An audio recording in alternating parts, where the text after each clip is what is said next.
नमस्कार, मैं हूं आपका दोस्त आलोक कुमार। अभिवादन स्वीकार कीजिए मेरा। नीतीश कुमार मंत्रिमंडल में व्यापक फेरबदल की चर्चा है। आप कहेंगे झटाझट कैसे हो रहा है? नवंबर परिणाम आया, दिसंबर बीत रहा है, जनवरी में ही क्यों इतना बड़ा बदलाव हो रहा है? तो उस समय बता दें आपको, बिहार मंत्रिमंडल में मुख्यमंत्री को लेकर के 36 मंत्री हो सकते हैं, जो विधानसभा की क्षमता है उसके हिसाब से। उस 36 विधायकों में से सिर्फ 26 विधायक ही मंत्री बने थे। 10 का कोटा खाली था। वो 10 कोटे में कहते हैं 6 जनता दल यूनाइटेड के विधायक की सीटें खाली हैं जिनको मंत्री बनाया जाना है। इसके अलावा 4 विधायक हैं, इनफैक्ट 5 विधायक हैं जो भारतीय जनता पार्टी के कोटे के हैं जिनको मंत्री बनाया जाना है।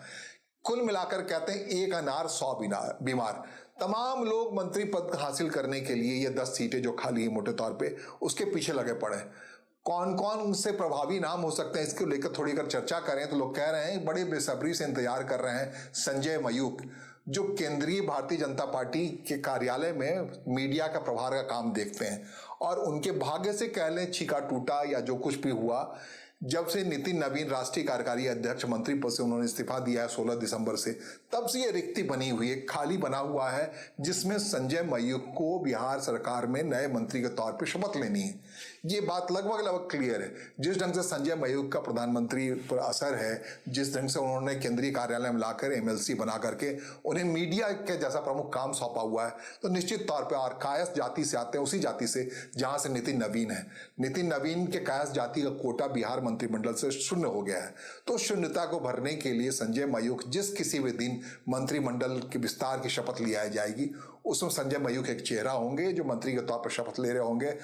भारतीय जनता पार्टी की कोटे की जो रिक्तियां हैं उसमें जो एक सबसे प्रबल और प्रमुख नाम है वो संजय मयूख का नाम है।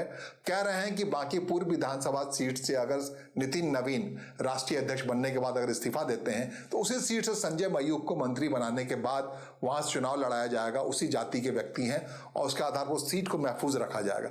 ये सब कुछ क्लियर है। इसके अलावा ये काम सब जल्दी होना है, फटाफट होना है। जैसे ही मलमास पूरा होने वाला है, मकर संक्रांति की तारीख शुरू होने वाली है, शुभ समय की घड़ी आने वाली है, मंत्रिमंडल विस्तार होना तय है। और इसके अलावा जो सीटें खाली छोड़ी गई थी, जैसा कि हमने कहा कि 36 विधायक मंत्री हो सकते हैं नीतीश कुमार के साथ साथ मौजूदा विधानसभा के अंदर।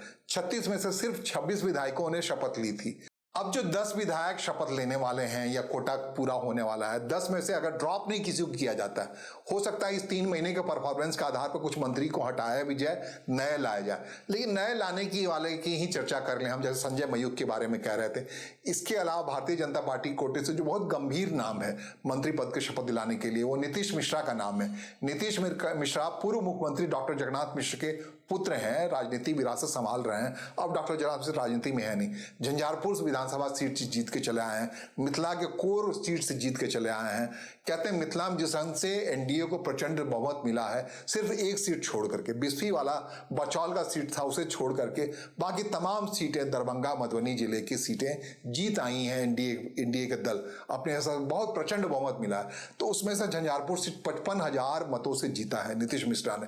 पिछले मंत्रिमंडल में नवंबर से पहले जो था उसमें नीतीश कुमार मंत्रिमंडल उद्योग मंत्री थे। उन्होंने उद्योग के तौर पर बिहार में कैसे उद्योग आएगा, कैसे निवेश आएगा, उसका पूरा रोड मैप बना रखा है। नीदरलैंड से पढ़े हुए हैं, दिल्ली विश्वविद्यालय के छात्र रहे हैं। अपने हिसाब से एक क्लियरिटी है उन्होंने कि बिहार में निवेश आना है, उद्योग आना है। उसके लिए नीतीश मिश्रा ने काफी अच्छी बैटिंग कर रखी थी। तो कहते हैं कि दूसरा जो बड़ा नाम है भारतीय जनता पार्टी के कोटे से मंत्रिमंडल में शामिल होना, नीतीश मिश्रा का नाम है। इसके अलावा मिथिला से ही एक नाम है, समस्तीपुर से जीत के चले आए हैं महेश्वर हजारी, पहले हुआ करते थे। नीतीश को आंख नाक कान हुआ करते थे। इस बार के मंत्रिमंडल में उनका नाम नहीं था। तो जेडीयू कोटा से अगर कोई नाम आने वाला है, महेश्वर हजारी का नाम आने वाला है। भारतीय जनता पार्टी से जो नाम आने वाला है उसमें कहते हैं रजनीश कुमार का नाम आने वाला है। भारतीय जनता पार्टी से जो नाम आने वाला है, शालिनी मिश्रा का नाम आने वाला है, कहते हैं मोतिहारी से बिलोंग करती है। इसके अलावा और बहुतेरे नाम हैं नए चेहरे के तौर पर अगर जिक्र करें तो उसमें धवल चेहरे, अच्छी बैटिंग है नया चेहरे के तौर पे, क्योंकि नीतीश कुमार की एक उम्र हो गई है, 75 साल के हो जाएंगे वो। 75 साल के एक बुजुर्ग नेता के हाथों में जब कमान सौंपी गई है तो कहा जा रहा है उनकी टीम युवा हो ताकि बैलेंस हो जाए। कहा जाए कि नीतीश कुमार मंत्रिमंडल की उम्र कम हो। तो ये तमाम जो नए लोग जीत के आए हैं, गायघाट से जो यंगेस्ट विधायक जीत तौर पर जीत के आई हैं, मैथिली ठाकुर का नाम लिया जा रहा है। कोई ना कोई मंत्रालय, संस्कृति मंत्रालय जैसा मंत्रालय उन्हें दिया जा सकता है, ब्रांड एम्बेसडर के तौर पर उनका इस्तेमाल किया जा सकता है पॉलिटिकली। तो कुल मिला के जो रिक्तियां, उसमें एक बड़ा नाम है रत्नेश सदा का। जो नीतीश कुमार के आंख नाक कान हुआ करते थे पिछले मंत्रिमंडल में, वो रह गए हैं, जीत के चले आए हैं सोनबरसा से, जनता दल यूनाइटेड के कोटे से। उनका नाम एक धवल चेहरे के तौर पे कहा जा रहा है, वो मंत्रिमंडल में शामिल हो सकते हैं। इसके अलावा अमरपुर से जीत के जो आए हैं जनता दल यूनाइटेड के, उनके नाम के जिक्र है बड़े तरीके से कि वो फिर से दोबारा आ सकते हैं। और एक जातिगत समीकरण के हिसाब से बैलेंस करना है। कहते हैं नीतीश कुमार ने लगभग अपने कोटे के 6 मंत्रियों को खाली रखा था। तब ये चर्चा हुई थी मंत्रिमंडल को शपथ लेते हुए कि नीतीश कुमार से उम्मीद में थे कि 85, उसके अलावा AIMI से कोई अगर कोई विधायक दल टूट के आता है तो रिक्तियां रखनी चाहिए ताकि वो शामिल हो जाए। धड़बड़ी मंत्रिमंडल का विस्तार हुआ था। और उसके अलावा कुछ और जो जैसे कि IP गुप्ता हैं, निर्दलीय, एक सीट अकेली उनकी पार्टी से आई है, उन लोगों को कैसे अपनी ओर आकर्षित किया जाए मैग्नेटिक फोर्स के तरीके से। जनता दल यू ने अपने कोटे के 6 सीटों खाली रखा था। भारतीय जनता पार्टी के 4 विधायकों की सीटें खाली थी। 5वां विधायक इसलिए हो गया, 5वां मंत्री सीट खाली इसलिए हो गया, नितिन नवीन ने 16 दिसंबर को राष्ट्रीय कार्यकारी अध्यक्ष होने के साथ ही मंत्री पद से इस्तीफा दे दिया था। तो रिक्तियां 5 विधायक कोटे के हिसाब से अगर देखें, 36 का कोटा पूरा होने के लिए 5 रिक्तियां हैं भारतीय जनता पार्टी कोटे से जो बनना है मंत्री के तौर पर। इसके अलावा 6 विधायक जनता दल यूनाइटेड कोटे से जिनको मंत्री बनना है। जो चिराग पासवान की पार्टी है LJP-R, उसके 2 विधायक बनने थे मंत्री, दोनों के दोनों बन चुके हैं। इसके अलावा जो हम है उसके 1 विधायक बनना था, वो बन चुका है। उपेंद्र कुशवाहा की पार्टी ने तो कमाल ही कर दिया। RLM ने अपने बेटे को, जो किसी भी सदन के मेंबर नहीं है, उनको मंत्री बना दिया, दीपक प्रकाश को। तो इस लिहाज से ये जो 10 सीटें हैं मोटे तौर पे, 6 जनता दल यूनाइटेड के हिस्से से और 5 भारतीय जनता पार्टी से, इन सीटों पर कौन मंत्री बनेगा कौन नहीं मंत्री बनेगा, इसको लेकर बिल्कुल जुगाड़ का क्रम जारी है। बड़ी सक्रियता है।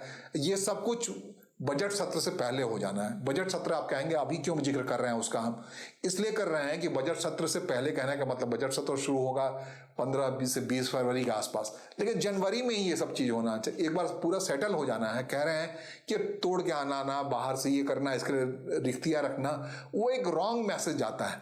उस मैसेज को सेबोटाइज करने के लिए, बेहतर मैसेज आने के लिए कि सरकार अब काम करे, कायदे से काम करे। जैसे विजय सिन्हा ने बड़ा हंगामा खड़ा कर रखा है। जो भूमि अर्जन मामला है, उस मामले में, राजस्व मामले में उन्हें जिस ढंग से CO वगैरह के साथ एक कड़ाई बरती है। एक लोग कह रहे हैं भ्रष्टाचार मुक्त शासन देने की बात हो रही है बिहार में, और यंग और एनर्जेटिक मंत्रियों को जिम्मेदारी देने की बात हो रही। उसमें कह रहे हैं कई पुराने मंत्री जो लगेज हो चुके हैं। इतना कंफर्ट स्थिति है सरकार की, 202 का प्रचंड बहुमत है, इसमें कोई गड़बड़ नहीं हो सकता। बाहर से लोग आएंगे, आने की भी गुंजाइश लगभग नहीं है, नहीं के बराबर है। तो इस बात को तस्दीक करते हुए यंग एंड एनर्जेटिक लोगों का ये मंत्रिमंडल बनने वाला है। कहते हैं इस बारे में एक रोड मैप सा तैयार हो गया। प्रधानमंत्री और अमित शाह से मुलाकात के समय नीतीश कुमार को यह बता दिया गया कि आप अपने जो कुछ भी आपके 6 मंत्री जो बनने वाले हैं या जितने बनने वाले हैं, वो मंत्रिमंडल आपका है। युवातर लाइए, बेहतर लाइए, कुछ लड़के महिलाओं को जगह दीजिए उसमें, क्योंकि लैंगिक रेशियो गलत ना हो। फीमेल बिल्कुल नहीं के बराबर है। इसमें शालिनी मिश्रा का नाम लिया जा रहा है। इसके अलावा फुलपुरा से जीत के चले आई हैं शीला कुमारी, उनका नाम लिया जा रहा है। इसके अलावा मैथिली ठाकुर का नाम लिया जा रहा है। इन सबको क्यों नहीं लाया जाए? उसके अलावा यंग जो जीत के एनर्जेटिक लोग चले आए हैं, उनको क्यों नहीं मंत्रिमंडल में दी जाए, जो कि पुराने लोगों का हवाले ही सारा मामला होता रहे।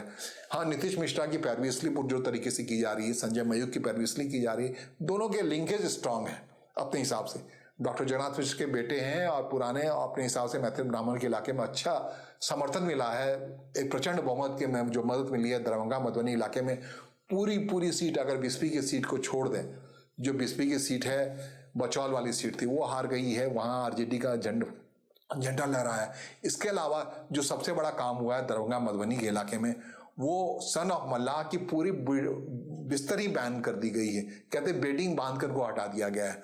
वीआईपी पार्टी का जो सबसे बड़ा हर्ष हुआ है वो इसी मिथिला इलाके में है। वहीं उसका आधार था। वहीं राहुल गांधी को ले घुमाया करते थे मुकेश सहनी, नाव से कुदाया करते थे, पानी में जाल मल्लाह के तरीके से फिकवाया करते थे, मखाना खेती के बारे में बताया करते थे।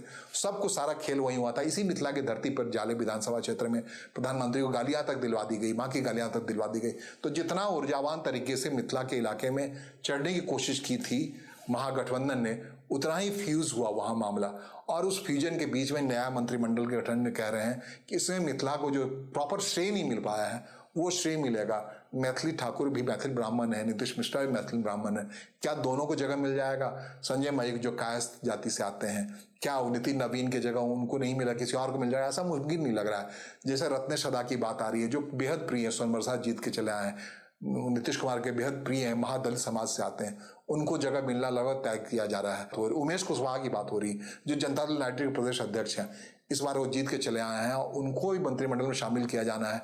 कुशवाहा जाति के बीच अपनी मजबूत पैठ बनाए रखना चाहते हैं नीतीश कुमार, वो उपेंद्र कुशवाहा के जरिए सब कुछ नहीं छोड़ना चाहते हैं।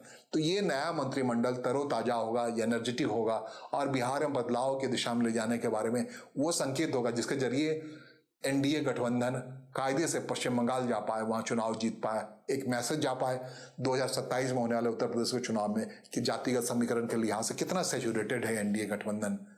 फिलहाल मुझे सुनने और समझने के लिए आपका आभार, नमस्कार, धन्यवाद।